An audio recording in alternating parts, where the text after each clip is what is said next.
강의를 맡게 될 책 보는 여자 자이언트 최낙엽입니다. 반갑습니다. 마지막 시간에 이렇게 멋진 카드 뉴스를 만들어주신 팁을 주신 우리 박혜영 작가님 감사합니다. 히든카드로 마지막 주에 주시는군요. 네. 잘 활용해서 우리 그룹에 이렇게 한 분야의 전문가가 있다라는 건 저희들한테 상당한 도움이 되는 것 같습니다. 음, 호르몬은 우리가 언니 꺼주세요. 죄송합니다. 항상 호르몬 하면은 일반적으로 건강에 대해서 잘 모르시는 분들은 여성 호르몬? 요 정도? 아니면 요즘 최근에 멜라토닌 호르몬 잠 잘 자야 된다 뭐 이런 얘기, 코르티솔 호르몬 요 정도만 알고 계실 것 같아요. 그래서 저 또한 이 건강 공부를 하면서 호르몬이 미치는 영향에 대해서 이거 보이지 않는 영역이잖아요. 이 내분비계 호르몬과 자율신경계 영역은 보이지 않는 부분이기 때문에 사람들이 잘 모르기도 하고 간과하기도 쉽고 어떻게 다뤄야 될지 잘 해답을 모르는 경우가 많이 있더라고요. 그래서 저도 이 호르몬 강의를 준비를 하면서 이 호르몬이 이렇게 우리 몸 안에서 중요한 적용을 한다라는 걸 다시 한번 알게 되었는데 오늘 같은 이런 시간들이 자꾸 반복될수록 7주간의 긴 여정을 지금 달려와서 오늘이 마지막 주차인데 처음부터 끝까지 강의를 다 들으시는 분들은 우리 몸의 전체적인 그 메커니즘을 이해하셨을 것 같아요. 디테일한 부분은 여기를 소개해 주신 분들한테 지속적으로 정보를 받으시면 좋겠고, 나의 몸과 마음에 대해서 알게 되는 이런 소중한 시간들이 누적된다면 우리들이 지금보다 더 건강한 삶을 살 수 있을 것 같습니다. 우리나라에 그 허준이라는 유명한 한의사가 있었죠.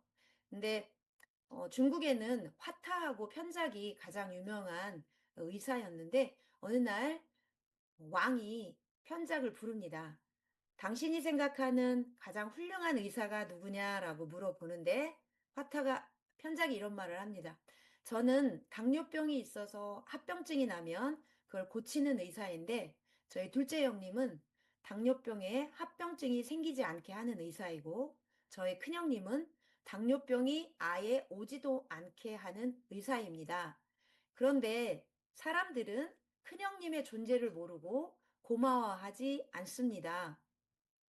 이제 편작이 사람들을 어, 만나면 얼굴만 봐도 그 사람의 병세를 딱 알아맞추는 진짜 유명한 의사였는데 자기만 되게 좋다고 잘 고친다고 생각을 하지만 실제적으로 이 병이 오지 않게 하는 큰형님이 제일 큰 의사다라고 말한 부분인데요. 그 큰형님이 바로 우리들 자신이 아닐까 생각을 합니다.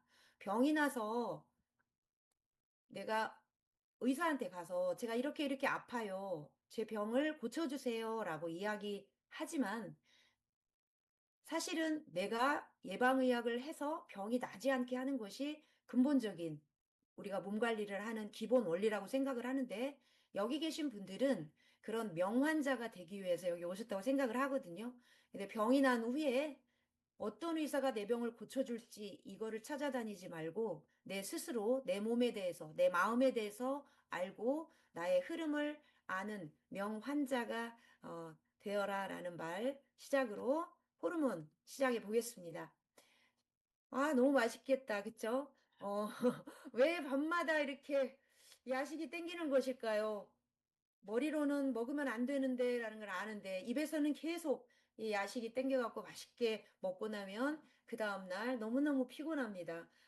자도 피곤해. 그리고 우리가 살아가면서 너무 피곤한 일들이 많이 있죠. 사는 것이 재미없어. 누군가를 만났는데 그저께 그런 얘기를 합니다. 아, 정말 죽고 싶어요. 이런 얘기. 아, 그래 깜짝 놀랐어요. 제 또래인데 그냥 죽고 싶대요. 사장님은 어찌 그렇게 매일 즐겁게 사세요? 라고 이야기를 물어보셔서 그럼 저처럼 사시면 되잖아요. 라고 농담 한번 했는데 주변에는 이렇게 사는 것이 너무 재미없어서 힘들어하시는 분들이 의외로 많습니다. 선진국이 되면 더 심해지고요. 그리고 너무나 스트레스가 많은 우리 현대 생활에서 우리는 왜 이렇게 됐을까요? 그거는 호르몬이 작용을 하고 있기 때문에 이 모든 것들의 증상들이 불편하게 나타나는 것이거든요. 내 몸이 불편해지는 기초 원인은 호르몬의 균형이 어느새 깨어져 있기 때문입니다. 호르몬은 외부 자극, 내부 자극에 의해서 나오게 되는데, 외부 자극, 우리가 살아가는 여러 가지 양상들이 외부 자극이 많이 되죠. 그래서 우리는 이제 자극과 반응을 하는 그것을 잘하면 우리 몸의 관리를 잘할 수 있는데, 제가 길을 가다가 산에서 멧돼지를 만났다고 가정을 한번 해볼게요. 외부 자극이 확 들어오면 우리 몸은 도망가야 되기 때문에 호르몬을 막 방출을 합니다.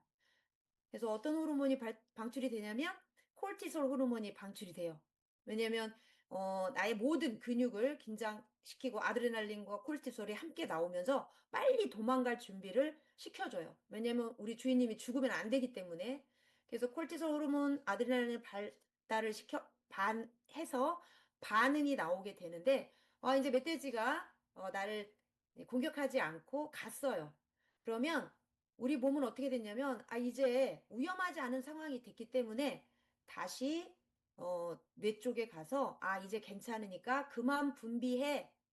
라고 호르몬을 멈춰줍니다. 그러면 호르몬이 더 이상 나오지 않아요. 이런 자극과 반응 사이를 계속 왔다 갔다 하면서 호르몬이 나오기도 하고 멈춰지기도 하고 이렇게 되는데 이 반응들이 너무 만성화되면 질병이 오게 됩니다. 내가 먹을 거를 아까 맛있는 치킨을 지속적으로 누적해서 계속 많이 먹는다면 이제 처음에는 인슐린 호르몬이 나와서 적절하게 조정을 하지만 그 다음에는 만성화가 돼버리면 당뇨병이라는 질병으로 가게 되는 거죠. 그래서 자극이 좋은 자극이나 나쁜 자극이나 뭐 좋은 자극은 지속적으로 만들어지면 좋은 습관이 되겠지만 나쁜 자극이 계속 만들어지면 우리 몸은 질병으로 간다. 그것이 호르몬이 하는 역할인데 감사하게도 호르몬을 충분히 조절할 수 있는 방법들이 있습니다. 오늘 이 강의가 다 끝나고 나면 호르몬을 그간에 내가 몰랐더라도 이렇게 조절하면 내가 건강하게 살 수 있겠구나라는 걸 알 수 있으실 거예요. 그래서 호르몬은 죄가 없습니다. 누가 죄가 있냐면 내가 죄가 있어요. 밤마다 야식을 먹는 내가 죄가 있습니다. 호르몬한테 뭐라고 하지 마시고 이런 항상성을 가지고 있어요. 호르몬은 내가 만약에 어, 0이라는 게 정상 범위라면 플러스 100이 될 때, 마이너스 100이 될 때 내 몸을 정상적으로 지켜주기 위해서 플러스가 되면 내려주고 마이너스가 되면 채워주고 이거를 항상성이라고 하는데 이 항상성에 의해서 우리는 자율신경계와 호르몬이 움직이면서 우리 몸을 잘 살 수 있도록 도와주는 거거든요. 항상성은 어떤 환경 변화에 대응해서 내부 환경을 내가 조절해주는 걸 항상성이라고 합니다. 이 항상성은 중요한 말이에요. 오늘 다 잃어버리셔도 이 항상성이라는 단어를 꼭 기억하셨으면 좋겠습니다.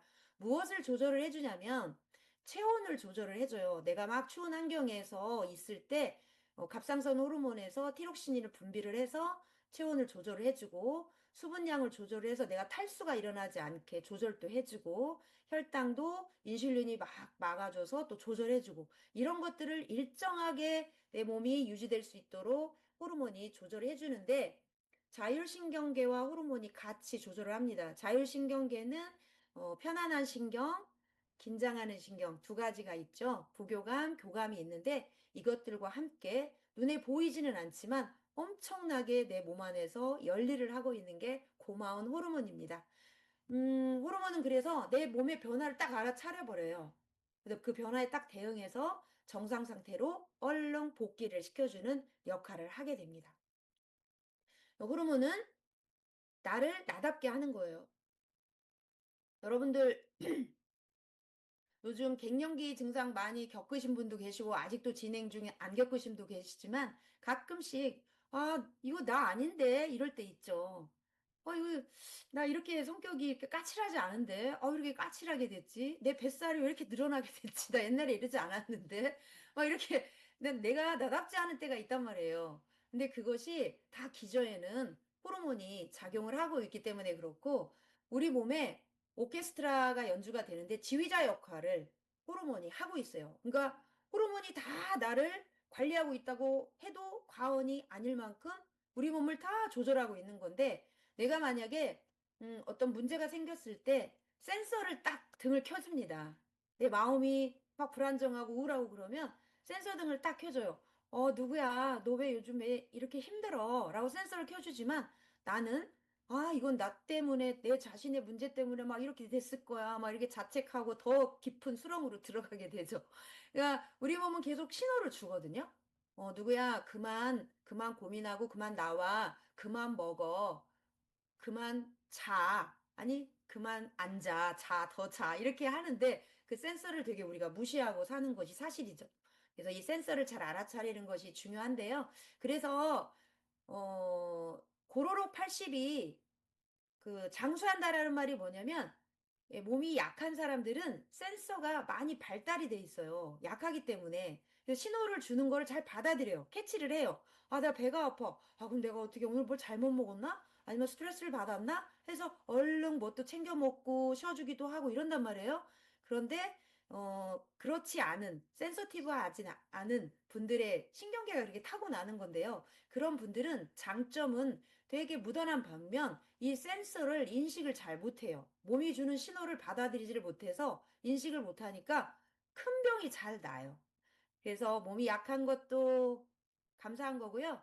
몸이 건강한 건 더 감사한 거예요. 대신 우리 몸의 센서를 잘 이해하면 신호를 줬을 때 바로바로 피드백을 내 자신이 해줄 수 있다라는 얘기고요. 우리 몸에서 모든 호르몬이 이렇게 다 나옵니다. 첫 번째는 시상하부 뇌하수체인데요. 이 시상하부는 이 백회열, 머리 정수리, 여기 부분부터 깊숙이 쭉 들어가는 곳이라고 생각하시면 돼요. 가장 안전한 곳에 이 시상하부가 있어요. 그러니까 중요한 부분이기 때문에 그 밑에서 도파민 호르몬이 나오고, 뇌하수체는 그 시상하부 그 아래쪽에, 눈 뒤쪽과 귀 옆에, 요쪽에, 밑에 쪽에 있는 게 뇌하수체인데, 시상하부는 총사령관이에요. 아까 멧돼지가 나왔으니까 빨리 나겸이가 다치면 안 되니까 뇌하수체한테 명령을 합니다. 빨리 도망가라는, 빨리 근육을 세게 하라는 호르몬을 분비를 시켜 하면 뇌하수체에서 그 명령을 받아서 호르몬을 막 분비를 해요. 부신한테 막 명령을 또 하는 거죠. 이렇게 시상하부와 뇌하수체는 명령을 하고 명령을 전달받아서 호르몬을 분비하는 이런 체계가 잘 돼 있는 곳이고, 송가선은 그 밑에 멜라토닌과 세로토닌을 분비하고요. 부갑상선은 이 갑상선에서 분비되고, 부신은 좀 밑에 신장과 신장 위에 있는 부신에서 분비되고, 췌장은 소화 호르몬과 인슐린 호르몬을 분비하고요. 난소, 정소는 또 우리의 생식 호르몬을 분비하게 되는 것입니다. 이 전체적으로 나오는 이 호르몬들 어떻게 중요한 역할을 하는지 한번 살펴볼게요. 뇌하수체는 저기 보시면 시상하부 밑에 간내 밑에 콩알만한 곳이고요. 그 아래에서 분비를 하는데 호르몬 공장입니다. 여기에서 거의 많은 호르몬이 분비가 되죠. 첫 번째는 성장 호르몬. 성장 호르몬은 신체 발육 촉진의 청소년기나 성장기엔 쓰이지만 갱년기 이후에는 뼈와 근육이 소실되지 않고 튼튼하게 할 수 있게 만드는 것이 성장 호르몬이고, 갑상선 호르몬은 정말 중요한데요. 티록신 분비를 하고 뒤에서도 말씀드릴게요. 부신피질 호르몬, 생식샘, 젖분비 이런 호르몬들을 뇌하수체 전엽에서 분비를 합니다. 뇌하수체 전엽은 세 가지로 되어 있는데 전엽, 중엽, 후엽 이렇게 되어 있습니다. 전엽에서는 이런 호르몬이 분비가 되고 중엽은 인간의 내분비계에서는 분비되지 않는 호르몬이에요. 그래서 파충류, 왜 카멜레온 적들이 나타나면 자기 색깔을 딱 바꾸잖아요. 그거는 이제 파충류에서 나오는 호르몬이고 인간은 없고요. 뇌하수체 후엽에서 분비되는 호르몬이 있습니다. 옥시토신 호르몬, 요즘 옥시토신 호르몬 많이 나오죠? 예, 배려 호르몬이라고 해서 이게 껴안아주고 스킨십 많이 할 때 많이 나온다. 그래서 억지로 껴안아라. 이런 말도 하는데, 그건 후엽에서 분비가 되고, 바소프레신이라는 항이뇨 호르몬은 수분 재흡수를 촉진을 해서 혈압 상승을 막아주는데, 내가 혈압이 높은 사람이 아닌데 갑자기 혈압이 높아졌어. 왜 그럴까? 대부분 갱년기 저혈압이었던 사람이 갱년기가 지나서 혈압이 높아지는 경우가 참 많거든요. 근데 혈압이 높아지는 원인 중에 하나가 이 바소프레신 호르몬이 균형이 떨어지면서 수분 재흡수를 잘 하지 못해서 많은 수분을 많게 한다거나 오줌을 내보내고 또 오줌을 가둬두는 이 역할이 잘 안 돼서 혈압이 상승하는 경우가 있습니다. 그래서 그때는 이제 신장 기능과 관계돼서 혈압이 높아지는 경우이죠. 갑상선 호르몬은 이렇게 목에서 이제 구체적으로 뇌하수체에서 분비되는 호르몬을 한번 알아볼게요. 자, 갑상선 호르몬은 목 여기 남자들 목젖 바로 밑에 있습니다. 그러니까 요 쇄골이 갈라지는 요 움푹 들어간 위쪽에 있는데 후배가 저한테 이렇게 물어와요. 언니, 제가 갑상선이 나빠졌나 봐요. 검사를 한번 해봐야 되겠어요. 그래서 왜 어디가 뭐 증상이 있어? 내가 볼 때는 괜찮은 것 같은데 외향적으로 그랬더니 아, 제가 여기가 막 딱딱해졌어요. 이래요. 이 갑상선의 위치가 이제 혼동된 거죠. 그래서 딱 힘을 앞으로 딱 닭모가지 운동할 때처럼 딱 힘을 주면 삼각형으로 쭉 뻗쳐지는 이 근육. 이제 근육이 한쪽이 딱딱해지니까 그게 갑상선인 줄 알았던 거예요. 여기는 흉쇄유돌근이라는 근육이고 그 친구가 이제 스트레스를 많이 받아서 여기 근육이 많이 딱딱해져서 갑상선이라고 오인을 했었는가 봅니다. 갑상선은 거기가 아니고 요 목젖 바로 위야라고 말씀을 드려서 아 그래요 하고 한번 해프닝이 있었는데요. 이렇게 위치가 나비 모양처럼 생긴 목 요 윗부 아랫부분에 있는 겁니다. 여기에서는 티록신이라는 호르몬을 어, 주는데 체온 조절을 많이 합니다. 그래서 갑상선에 이상이 있으면 추위와 더위에 상당히 민감한 사람이 돼요. 그리고 칼시토신 호르몬. 요즘 K2마그본에서 나오는 칼슘 침착을 K2가 맞기 때문에 우리가 K2를 먹어야 된다라고 계속 말씀을 하고 있잖아요. 이 칼시토신이라는 호르몬은 뼈에 칼슘이 침착하는 것을 어, 돕는 호르몬이에요. 그래서 혈액의 칼슘 이온 농도를 저하시키는 호르몬이고, 갑상선은 요드가 주관을 합니다. 그래서 요드가 결핍할 시 갑상선종이 되는데, 우리나라 사람들은 기본적으로 삼면이 다 바다 있잖아요. 내륙 지방도 그렇게 해산물을 못 먹는 건 아니기 때문에 요드가 결핍될 확률은 뭐 거의 희박하다고 합니다. 저희들이 먹는 해산물을 잘 먹고 미역 잘 먹고 하면 요드는 결핍되지 않는다 그래요. 이거는 이제 요드 해산물을 잘 못 먹는 사람들의 이야기고요. 그러니까 부갑상선 호르몬이 또 있습니다. 요 갑상선에 네 가닥 노란 그 점들에서 나오는 호르몬이 부갑상선 호르몬인데 이거는 칼시토신과 반대 호르몬이 나와요. 그래서 파라토르몬이라는 호르몬인데 칼슘과 인의 대사를 조절을 한다. 피 속에 칼슘 이온 농도를 증가시키는 호르몬이에요. 그래서 뼈와 혈액의 칼슘의 농도가 적절하게 99%대 1%로 맞아야 되는데 그게 안 맞을 경우 너무 많으면 뼈에 석회화가 생기게 되고 너무 적게 돼 오줌으로 다 칼슘이 나가버리거든요.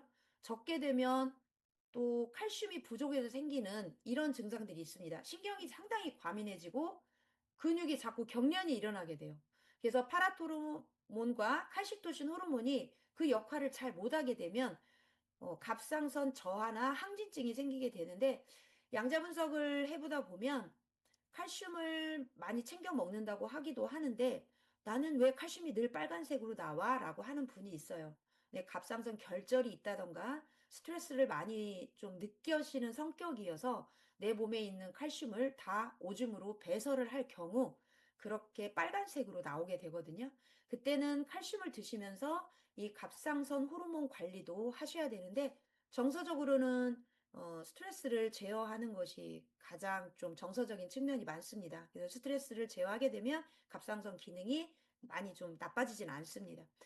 그다음에 췌장 호르몬인데 췌장은 소화 효소를 내오기도 하고 인슐린이라는 호르몬을 내오기도 하는데 저기 보면 이렇게 위 뒷변에 이렇게 가운데 나와 있는 게 췌장 호르몬이 나오는 그 췌장인데요.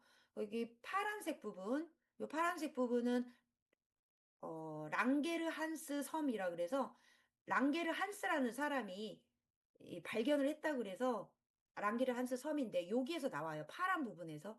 여기에서는 인슐린 호르몬이 나오는데 베타 세포에서 나오고요. 포도당을 밥을 내가 먹으면 포도당으로 돼서 세포 안으로 들어가게 해서 에너지도로 대사할 수 있도록 유도해주는 호르몬인데 여기에서 글리코겐으로 합성해서 간 근육에 저장해서 혈당량을 낮춘다. 건강에 대해서 잘 아시는 분들은 제가 이렇게 빠르게 얘기해도 잘 알아들으실 텐데, 만약에 조금 요즘 당뇨가 너무 많고 인슐린 저항성 이런 얘기 계속 나오는데 도대체 무슨 얘기인지 모르겠다 하시는 분들은 간단하게 제가 이해하기 쉽게 말씀을 드려볼게요. 여기까지 하고요. 글루카곤이라는 호르몬은 저 밑에 초록색에서 알파세포에서 분비가 되는데 간의 글리코겐을 포도당으로 분해해서 혈당량을 증가시키는 역할을 합니다. 이제 제가 예를 드릴게요. 자, 밥을 먹었어요. 밥을 먹게 되면 어, 이 탄수화물이 포도당으로 변하게 됩니다. 포도당이 변환이 돼서 내가 힘을 낼 수가 있어요. 밥심으로 살아 그러잖아요. 이게 밥을 먹게 되면 에너지가 난다는 얘기예요. 근데 그 에너지가 그냥 나는 게 아니라 포도당이 인슐린이 포도당을 업고 세포한테 문을 똑똑 두드려요. 세포야, 세포야, 포도당을 가지고 왔어. 문을 열어줘. 하면 세포가 문을 열어줍니다. 아, 그래, 들어와. 라고 했을 때, 포도당이 세포 안으로 들어가서 그게 이제 힘으로, 에너지로 변환이 되는 거예요. 그런데 이렇게 내가 밥을 한 공기 먹다가 오늘 맛있게 있어서 밥을 두 공기를 먹었어요. 그럼 한 공기는 나한테 에너지가 필요한데 한 공기는 남잖아요. 그럼 어떻게 하냐면 이 남아있는 포도당을 간하고 근육에 저장을 해요. 왜냐면 나중에 쓰려고. 그래서 인슐린 호르몬이 하는 역할은 이런 혈당량을 낮추기 위해서 뿅 하고 나타나고 포도당을 세포 안으로 들어가게 하기 위해서 나와주는 거예요, 췌장에서. 근데 반대가 있어요. 반대. 내가 밥을 오늘 못 먹었어요. 점심을 굶었네? 그래서 막 어지럽고 막 힘들어요. 그러면 처음에는 막 배고프고 하다가도 한두 시간 지나면 배가 잘 안 고파요. 그냥 참을만 해. 그걸 왜 그러냐면 이제 아까 밥 한 공기 더 먹은 것을 저장을 해놨잖아요. 간과 근육에 저장을 해놓는데 이제 지방 형태로도 저장이 됩니다. 그래서 거기에서 꺼내요. 우리 몸이. 왜냐면 우리 주인님이 죽으면 안 되잖아요. 혈당이 떨어지면 죽어요. 저혈당이 와가지고. 그래서 아까 항상성에 의한 원리 때문에 꺼내서 혈당량을 증가를 시켜줘요. 그러니까 시간이 지났는데 괜찮아. 그거는 내 몸에서 포도당의 에너지로 전환됐다는 얘기예요.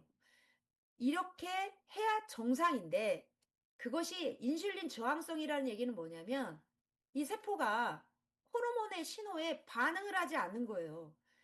계속 문을 두드려 인슐린이. 세포야 세포야 문 좀 열어줘. 내가 포도당을 갖고 왔어. 해도 세포가 너 거짓말이잖아. 너 늑대 소년이지. 엊그저께도 가꾸고 그저께도 가꾸고 시도 때도 없이 계속 가꾸니까 너 거짓말이 하잖아. 그러면서 호르몬의 신호를 무시해버려요. 문을 안 열어줘. 그러니까 남아도는 포도당을 세포 안에 넣을 수가 없고 혈액으로 막 떠돌다가 피를 끈적끈적하게 만들죠. 당은 설탕물 같은 거니까. 그래서 우리 몸이 살려니까 당을 오줌으로 배출을 해줘요. 그게 당뇨병으로 가는 거예요. 그래서 이게 혈당량 증가와 혈당량 낮추는 이런 것들이 적절하게 조화롭게 이루어져야 되는데 우리 주인님이 너무 나를 인슐린을 계속 분비를 한다던가 이런 식으로 힘들게 하면 세포가 파업을 해버려요. 그래서 이 호르몬 체계가 균형이 깨지면서 더 이상 호르몬이 제작동을 못하는 거. 이게 저항성입니다. 이것이 이제 당뇨병으로 가는 아주 시초인데 요즘 현대인들의 식사들이 너무 인슐린이 팍팍 나오는 식사들을 하다 보니까 이런 문제들이 많이 생겨서 피가 탁해서 생기는 문제가 가장 근본적이고요. 그래서 저희들이 셀톡스온을 통해서 이 호르몬 체계 대사가 되는 것을 다 한번 잡아보자 하는 것이 셀톡스온 프로그램입니다. 자, 그 다음은 부신 호르몬이에요. 부신은 어디에 있냐면, 음, 여러분들 한번 손을 이렇게 하셔서 팔꿈치로 이렇게 내려보세요. 옆구리 쪽으로 이렇게 내려보시면 그 뒤편으로 이렇게 가보세요. 이렇게 손을 가보시면 그 양쪽에 있는 것이 신장이에요. 그래서 아, 나 허리가 아파요 할 때 어디 아파요? 라고 물어보면 여기 또 거기가 아플 때도 있어요. 신장이 약하신 분들은 거기가 아프기도 하고 허리 밑에 있는 그 근육이 아프기도 한데 그것을 나는 허리가 아프다라고 잘못 오인하는 경우도 있거든요. 근데 신장이 약하신 분들은 거기가 항상 이렇게 두드리면 항상 아파요. 그래서 신장은 두 개가 있죠. 우신과 좌신이 있는데 그 신장 위에 있는 부신이라는 곳에서 호르몬이 이제 나오기 시작해요. 꽃갈모자처럼 된 것이 호르몬이 나오는 곳인데 이 부신 피질 호르몬, 부신에서 나오는 호르몬은 상당히 중요해요. 그래서 겉껍데기에서 나오는 호르몬을 부신 피질 호르몬, 속에서 나오는 건 부신 수질 호르몬이라고 합니다. 왜 중요하냐면 일상생활에서 참 많이 분비가 돼요. 우리가 생활하면서. 그래서 콜티솔 호르몬이라고도 해요. 스트레스 많이 받으시죠? 우리 아이가 밥 안 먹어서 너무 스트레스 받아. 아우, 밥 좀 먹었으면 좋겠는데 왜 이렇게 밥 안 먹는다고 그래? 근데 아까 제가 말씀드렸죠? 밥 안 먹는다고 너무 걱정 안 하셔도 돼요. 우리 몸이 다 저장된 짜장면 200그릇을 다 빼서 또 에너지로 써요. 그래서 그런 거 가지고 스트레스 안 받으셔도 충분히 우리 몸이 항상성을 지켜주거든요. 그러니까 이렇게 스트레스를 받게 되면 콜티솔 호르몬이 계속 나오게 되는데 예전에는 뭐 호랑이 나타났을 때나 뭐 이렇게 뭐 잘 못 먹고 살 때 이럴 때는 정신적인 스트레스보다 이제 생존에 관계된 스트레스가 좀 많았는데 요즘은 태어난 아이부터 아주 노인분들까지 너무 스트레스를 많이 받고 산다고 이야기를 합니다. 그래서 우리 부신이 너무 힘들어요. 부신이 이제 스트레스를 받게 되면 우리 피는 끈적끈적하게 변해요. 설탕물처럼. 그리고 혈당이 떨어지게 돼요. 그러니까 코르티솔을 호르몬을 분비를 해서 혈당을 높여요. 그래 우리가 살으니까. 근데 계속 스트레스를 계속 받아. 계속 분노의 마음이 일고 막 너무 몸을 혹사시키고 과로하고 그러면 몸도 스트레스를 받잖아요. 과격한 운동을 너무 많이 해. 몸에 좋다고. 그렇게 되면 스트레스를 받게 되거든요. 몸도 마음도. 근데 혈당량이 증가를 하게 되죠. 근데 계속 나오게 되면 부신이 너무 과하게 힘들기 때문에 부신의 기능이 떨어집니다. 부신의 기능이 떨어지면 콩팥의 기능도 떨어지고 거기다가 콩팥의 기능이 원래 약한 사람들, 기혈순환이 약하거나 그런 사람들은 더 힘을 못 써요. 그래서 스트레스에 아주 취약한 사람이 돼서 그게 나중에 정신질환으로 가게 됩니다. 그러니까 이것들이 다 한, 게 무슨 컨베이어 벨트처럼 그냥 이게 시스템처럼 엮어지는 이야기예요. 그리고 알도스테론 호르몬이 혈압 조절을 하기 위해서 또 여기서 나와줍니다. 네, 보신 수질 호르몬이 있어요. 야, 많이 들어봤다. 에드레날린, 그죠? 아드레날린, 흥분 호르몬. 여러분들 언제 흥분하세요? 교감신경 자극받아 막 분비되는 흥분. 흥분 많이 하시나요? 좋은 흥분도 있고 안 좋은 흥분도 있는데 이 흥분을 하게 되면 우리 몸은 혈당량이 증가하면서 혈압이 푹 올라가게 됩니다. 그럼 다시 코르티솔이 나오죠?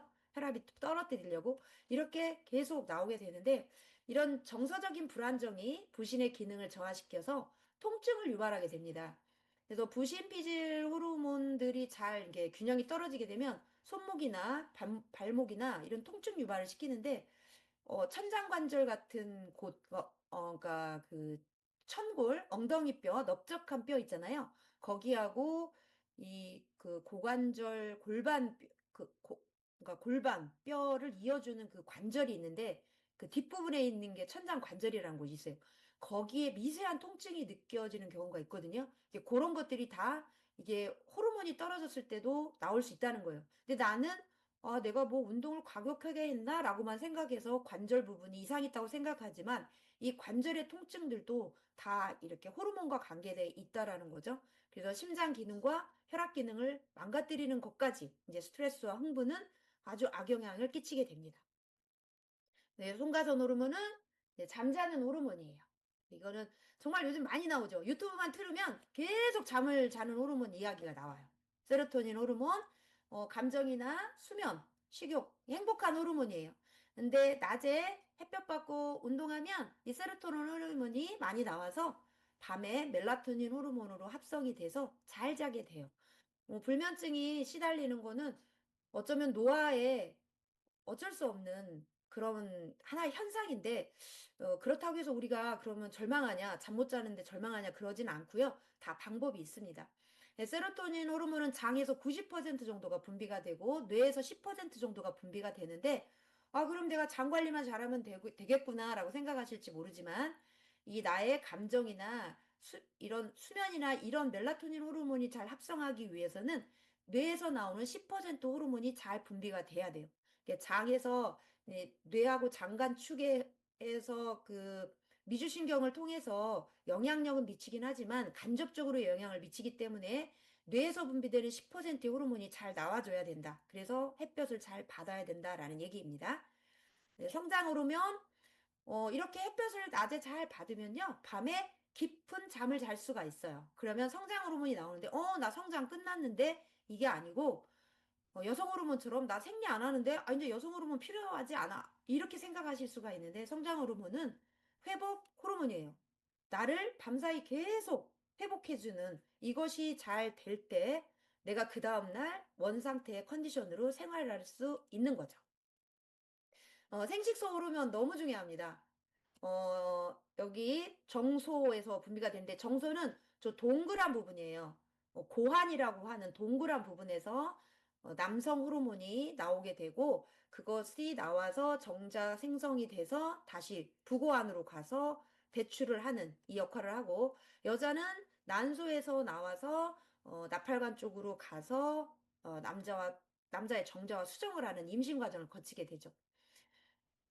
사람의 건강을 평가할 때, 남자는 발기력으로 평가를 하고, 여자는 자궁 상태, 생리가 잘 됐는지, 지금 현재 자궁에 문제가 없는지로 평가를 한다고 하는 의견도 있습니다. 그럴 만큼 이 생식기는 우리가 노화에 있어서 가장 중요한 부분이 이 생식소 호르몬과 관계된 부분이고, 이 생식기 관리를 잘 하셔야만 정말로 건강하게 살 수 있다라는 거. 그래서 요즘 음파방석이 그 생식선을 관리할 수 있는 정말 좋은 도구이잖아요. 그 근육을 강화시키고. 그래서 그런 생식기 관리를 잘 하셔야 된다라는 거. 남성과 여성 호르몬의 변화가 아주 재밌습니다. 에스트로겐과 프로게스테론은 4, 50대에 급격하게 떨어지게 돼서 거의 고갈 상태로 돼서 되고 남자들의 테스토스테론은 완만하게 떨어집니다. 이러다 보니까 여자들이 기존에 가지고 있던 남성 호르몬이 더 많아지는 것처럼 보이는 거예요. 여성 호르몬이 없기 때문에. 그래서 아주 용감한 테토녀가 돼서 아주 그냥 뭐 거칠어집니다. 뭐 그냥 뭐 무서울 게 없어요. 남자 그까짓 거 와. 다 필요 없어. 막 이렇게 되는 거예요. 그래서 황혼 이혼율도 많아지고 그런 건 이 호르몬의 변화를 겪으면서 여성이 자신의 그 여성성보다는 남성적으로 이렇게 변화하고 있는 과정이에요. 남자는 똑같은 상태에서 여성성이 발현이 되는 거죠. 그렇게 용감했던, 그렇게 바깥에서 술 먹던 남자가 갑자기 집에 들어와가지고 새끼를 달라고 하네? 아이고, 우리 양반 왜 그럴까? 막 이제 여자는 막 힘들어 죽겠죠. 이런 것들, 이제 서로 이런 호르몬 체계를 좀 이해를 하신다면 서로가 그런 부분을 조율을 하지 않을까 싶습니다. 갱년기 심리적 증상이 많이 있어요. 그래서 이런 부분이 많이 있는데 너무 심하게 나타나요. 여자는 왜 하나도 없기 때문에 피로감도 너무 많이 나고 뱃살도 늘어나고 그래서 전체적으로 불편한 증상이 너무너무 많아집니다. 근데 호르몬 치료를 하긴 해야 되겠는데 과연 안전한가? 안전하지 않아요. 근데 원래 세포 수용체 이론이라 그래서 세포가 호르몬을 이렇게 받아들여요. 에스트로겐이 나오면 이렇게 받아들여서 자기가 역할을 하는데 이게 이제 고갈이 되다 보니까 여러 가지 불편한 증상이 나타나죠. 그래서 에스트로겐 대체 물질을 먹게 되죠. 콩도 먹게 되고 석류도 먹고 뭐 백수, 회화나무 다 먹게 됩니다. 이렇게 먹으면 세포가 그걸 받아들여요. 받아들여서 48시간 후에 안전하게 배출하는 게 이 식물성 대체 호르몬 요법이에요. 이건 상당히 안전합니다. 그래서 유방이나 자궁에 호르몬 계통에 암이 있더라도 괜찮을 정도로 안전해요. 왜? 없어지니까. 이 원료가 기능만 하고 없어져요. 근데 화학적 에스트로겐이 이제 세포에 들어오는데 이거는 역할은 더 세요. 진짜 호르몬이 들어오니까. 남의 호르몬이 들어오는 거예요. 어디 호르몬이냐면 동물들 임신한 그 난소에서 그 호르몬을 아기 집에서 다 뺍니다. 왜냐면 에스트로겐이 임신을 하게 되면 평상시에 100배 이상의 정도의 호르몬이 많아져요. 그러니까 빼가지고 그거를 추출해서 주사로 만들고 경구용으로 만들기도 하거든요. 그래서 그 암말에서 뽑아낸 그 성분이 프레마린이라는 성분인데 그 성분이 완전한 그냥 에스트로겐 지수를 높이는 거예요. 그러니까 역할은 세지만 2% 정도 남아 있습니다. 우리 몸에. 근데 이게 누적이 된다고 가정을 할 때, 한 6개월 정도 먹고 안 먹고 뭐 이렇게 반복을 하게 돼요. 의사도 처방을 그렇게밖에 안 해주는데요. 이게 1년에서 1년 반 정도 되면 누적되는 게 많겠죠. 근데 또 다시 먹고 약을 바꿔서 먹는다 이렇게 하는데 이거를 약처럼 드시는 분이 계세요. 보약처럼. 호르몬 안 먹으면 막 너무 막 불편하다고 생각하셔서 두려움 나머지 계속 보약처럼 드세요. 10년, 20년. 이제 이렇게 될 때는 부작용이 나타나게 됩니다. 이 부작용은 일단 혈전이 많이 생기거든요. 그리고 진짜 호르몬이 들어가는 거라서 호르몬이 있다고 가정을 해서 호르몬 지수가 높아지면 호르몬 계통에 암이 잘 걸려요.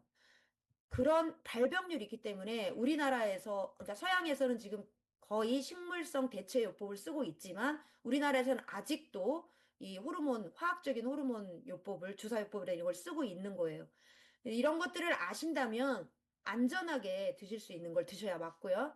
어, 그 다음은 환경 호르몬입니다. 환경 호르몬은 정말 무서운 거죠. 플라스틱은 괜찮다고 생각하실지 모르지만 이것이 열을 받았을 때 문제가 아주 심각해지거든요. 그리고 영수증에서 나오는 코팅된 종이에 글씨 써져 있는 거. 그래서 영수증에는 비스페놀 A가 있어요. 그 코팅돼서 나오는 영수증. 그래서 영수증은 안 받는 것이 좋고 영수증을 손으로 만졌을 때는 손을 좀 세척을 해주셔야 좋습니다. 이게 우리가 알게 모르게 들어오는 여러 가지 환경 호르몬들이 우리 몸에서 전혀 배출이 안 되죠. 근데 이 배출을 하는 방법은 또 따로 있습니다. 네, 그래서 오몬골드 정말로 권해드리고 싶고요. 음, 시간이 좀 많지 않아서 자세하게는 말씀을 못 드리겠고, 우몬골드 홈페이지에 들어가셔서 왜 우몬골드가 좋은지 정말 알아보셨으면 좋겠고, 네, 요거 하나만 말씀을 드릴게요. 시중에 많은 그 여성 호르몬 갱년기를 대체하는 요법들이 많아요. 그런데 그 처음 시초, 세계에서 처음 시초로 이 여성 호르몬 대체 물질을 만든 곳은 하이리빙입니다. 그래서 하이리빙에서 그 내추럴 엔토텍이라는 회사를 통해서 백수호로 여성 호르몬을 개발을 해서 스위스 제네바에서 발명 대상, 장영실 대상까지 받은 원료예요. 이 원료를 하이리빙과 그 내추럴 엔토텍에서 판권을 가지고 있다가 1년 정도 뒤에 각 원료사를 원료를 다 공급하기 시작해서 여성 백수 원료가 다 퍼지게 됐는데 2015년 정도에 백수호를 그 회사에서 장난을 치게 됐어요. 그래서 이엽백수호라는 이상한 물질을 넣어서 백수호가 판매가 금지가 됐었고 이제 다시 이제 그 지금 식약청의 엄청난 그 관리하에 다시 나오고는 있지만 하이리빙에서는 그 뒤에 회화나무 추출물을 선택을 합니다. 이 소포리코사이드라는 물질은 골밀도를 많이 높이는 물질이에요. 그래서 여성 쿠퍼만 지수를 좋아지게도 하지만 골 쪽에 많이 포커스가 맞춰져 있는 거라서 부원료까지 24가지가 다 있어서 너무나 대단한 여성 호르몬 대체 요법입니다. 적극 추천드리고요. 여기까지 이렇게 강의를 들어보니까 정말 호르몬이 너무 많은 역할을 하고 있는 것 같죠. 그래서 이렇게 나를 껴안아 주시면서 항상 나를 살리려고 애쓰고 있는 내 몸한테 고맙다고 안아도 주고 좋은 영향도 주고 쉬어주기도 하고 편안한 생각으로 긴장도 풀어주세요. 나를 한번 안아주세요. 네.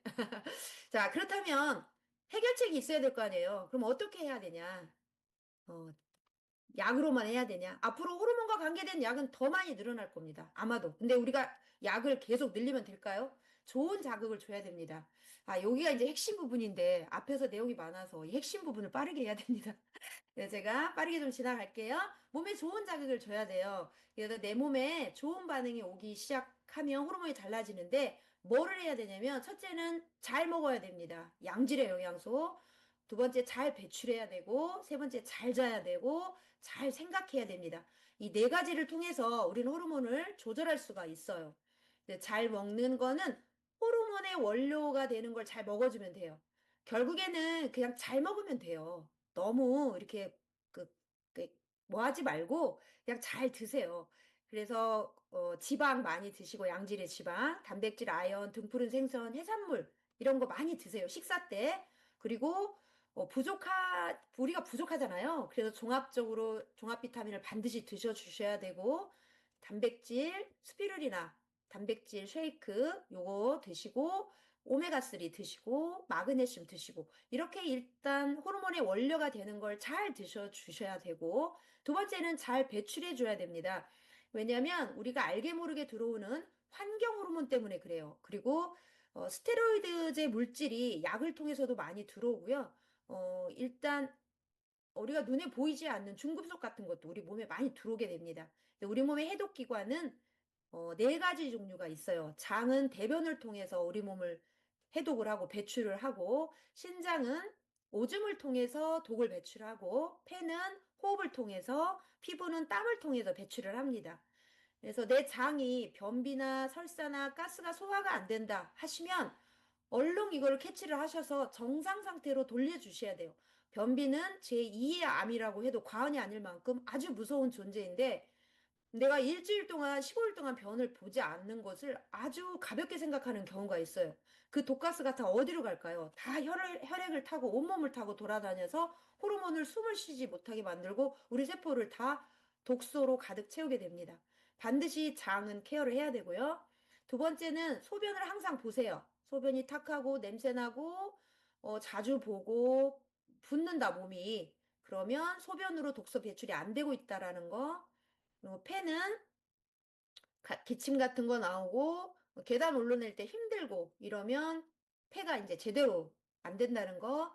피부로 땀을 배출해 줘야 되는데 배출하지 못하면 이렇게 피부 쪽으로 나타나게 됩니다. 그래서 피부는 가장 큰 해독 기관이에요. 면적이 넓기 때문에. 그래서 저희 제품으로는 어떤 게 있냐면 평상시에 물을 정말 많이 드셔 주시는데 전해 환원수 물을 드시기를 권해드립니다. 이것은 세포를 환원하는 물이에요. 세포가 산화돼서 너무너무 힘든데 이 물을 먹으면 우리 몸이 70%가 물이기 때문에 원래 세포 상태로 되돌아오는 힘을 만들어주는 것이 전해 환원수 물입니다. 그래서 물, 배출 영양소, 생식과 장을 배출한 도와주는 메타액티브, 변을 배출 도와주는 엑스디토, 지방을 배출하게 도와주고 장도 좋게 해준 키토산 이런 배출 영양소와 피부로 독소를 배출하는 멀티돔과 시모누를 통해서 피부를 다 터줘야 됩니다. 그래서 이 온열요법을 통해서 피부로 독소를 배출을 해줄 때 내 독소가 잘 배출이 된다. 세 번째는 잘 자줘야 되죠. 멜라토닌 호르몬과 성장 호르몬이 잘 분비가 촉진될 수 있도록 가장 중요한 것은 성장 호르몬입니다. 갱년기 이후에 잘 자야 되기 때문에 자야 회복이 되잖아요. 자, 잘 자려면 첫 번째 꼭 기억하셔야 될 거는 통증을 없애야 됩니다. 잘 멜라토닌 뭐 제제 먹고 뭐 이게 중요한 게 아니고요. 내가 통증이 없어야 잘 잘 수 있어요. 그리고 혈액순환이 잘 돼야 잘 자고요. 생식선으로 관리를 해야 돼요. 야뇨 증상이 없어야 잘 자겠죠. 이 과정이 첫 번째고요. 두 번째는 마음이 편안해야 돼요.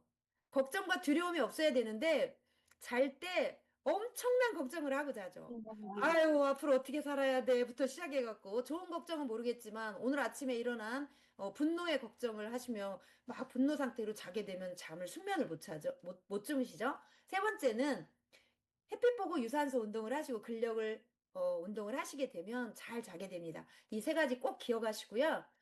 잘 잘 때 통증을 없애는 방법으로 라파사공의 염증 치료기와 멀티돔, 몸 안으로 50cm가 들어가는 열을 통해서 통증을 없애줍니다. 그리고 염증이 생기지 않게 프로폴리스, 관절초. 어, 삭신이 안 쑤셔야 잘 잘 거 아니에요? 그걸 도와주는 영양소고요. 편안한 잠은 서큐케어. 너무나 중요한 기능을 하는 서큐케어입니다. 이 서큐케어는 그냥 일반 이불이 아니고 혈액순환을 돕는 히토르라는 물질이, 광물질이 많이 도포돼 있어요. 그래서 잠도 잘 자고 혈액순환도 도와주는 물질이고요. 온우와 함께 적극 추천드리고 싶은 건 이 음파 방석입니다. 눈에 보이지 않는 것이 정말 우리를 좋게 만드는 것이 호르몬이라고 했잖아요. 근데 이 음파방석에 그 인체 파동을 자극을 주는 건 눈에 보이지 않아요. 하지만 어마어마하게 우리 몸의 균형을 잡는 거기 때문에 이 파동을 이용한 음파 정말 적극 추천드리고 K2 마그본, 마그네슘과 칼슘이 밸런스가 맞게 이 영양소 추천드립니다. 네 번째는 잘 생각하기입니다. 잘 생각하는 건 옥시토신과 도파민 호르몬 분비를 촉진시키는데요. 나만의 스트레스 해소법을 찾으시면 좋습니다. 긍정적인 방법으로. 부정적인 방법은 뭐가 있을까요?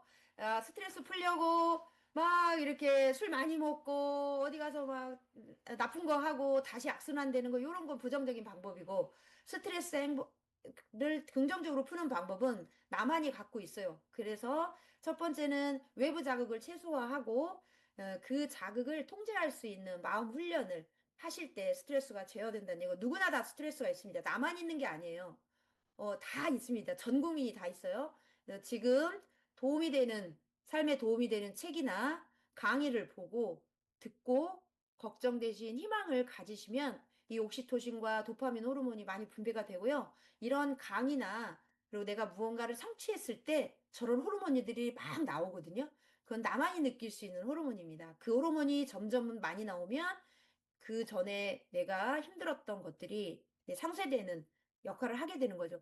제가 그래서 이 마음 훈련할 수 있는 책 한 권 추천드리고 싶습니다. 인간 본성의 법칙이라는 책인데, 여기에는 인간의 기본적인 본성이 어떤 것인지, 타인을 이해하기 위해서 나의 욕구, 내 욕구를 이해하고 상대방의 욕구, 그리고 욕망, 이런 것들이 나의 삶을 어떻게 조정하고 있는지, 그거를 알 수 있는 책인데, 상당히 좀 두껍지만, 정말로 깊이 있는 책입니다. 이 책 한번 읽어보시면 추천드리고, 좋은 강의 들으시면서 항상, 음, 내 미래가 어떻게 될지, 나의 로드맵을, 청사진을 그려보고 항상 희망을 가지시면서 우리가 산다면, 누구나 다 걱정이 있고, 누구나 다 힘든 삶을 살고 있지만, 우리는 희망찬 미래를 상상을 하다 보면 좋은 호르몬이 나올 수 있다고 합니다.